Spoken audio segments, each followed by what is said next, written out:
Moshari-inĩ ya thibitari ya Eldoret nĩ kwa andũ a nyũmba arata na ateng'eri ngũthi bũrũri-inĩ mekũgomanĩte kũruta mwĩrĩ wa Nicholas Bett. Rũhonge rwa Kenya Police rwĩhumbĩte nguo ciao cia kĩwĩra rwamũkĩra mwĩrĩ ũyũ na kũũhumbĩra na bendera ya borithi, kuona atĩ Bett ararĩ mũborithi ũrarutaga wĩra ceceni-inĩ ya borithi ya Kondele, Kisumu. Mwiri wa Bett ucokire gutwarwo barabara-inĩ cia Eldoret kuria muingi ugeire na mweke wa kumugira uhoro. Aria mauma amwe a muthabara uyu ari mubunge wa Kapsaret uria utugiretie Bett ta mundu urari na kio. Mwaka wa 2013 nakumbuka tukiongea naye, aliniambia akipata pesa yake ya kwanza atashughulikia wazazi wake kuhakikisha kwamba amewajengea na aanze maisha kama wanaume wengine.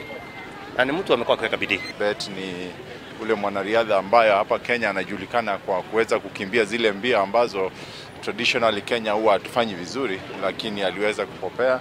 Na nataka tuseme kwamba kwa sasa hivi sisi kama chama cha riadha nataka kuona kwamba Bett amepata ile tunaita funeral ambayo inamtoshea yeye kama hero. Thutha wa guthiũrũrũkio mũciĩ-inĩ ũyũ wa Eldoret, mwĩrĩ wa Bett ucokire gutwarwo kinyagia ituura-inĩ rĩa Simati kaunti-inĩ ya Uasin Gishu kuria utanyitwo gukanathikwo mũthĩ wa ruciu. Kuringana na kiama kia ateng'eri, mibango yothe ya mathiko nĩ ĩrĩkĩrĩire. Mashishi itakuwa kesho Alhamisi, na wale ambaye mpango yote ya mashishi yamepangika, na kwa sasa hivi tunapeleka mwili nyumbani. Kesho ndio tutakuwa na mashishi. Mashishi itaanza saa 3 na tunataraji kwamba saa za mchana tutasika mwili wake.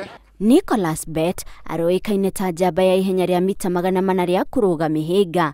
Nguma yake yaumirire mwaka-inĩ wa 2015 rĩrĩa aigire rekodi njerũ ya ihenya rĩu rĩrĩa rĩatabanagĩrio bũrũri-inĩ wa China. Akuire tarĩki 8 kũrũmĩrĩra mũtino wa barabara. Ararĩ na mĩaka 27 na atiga mũtumia na ciana 2. Handũ-inĩ ha Inooro TV njĩtagwo Monica Kagoni.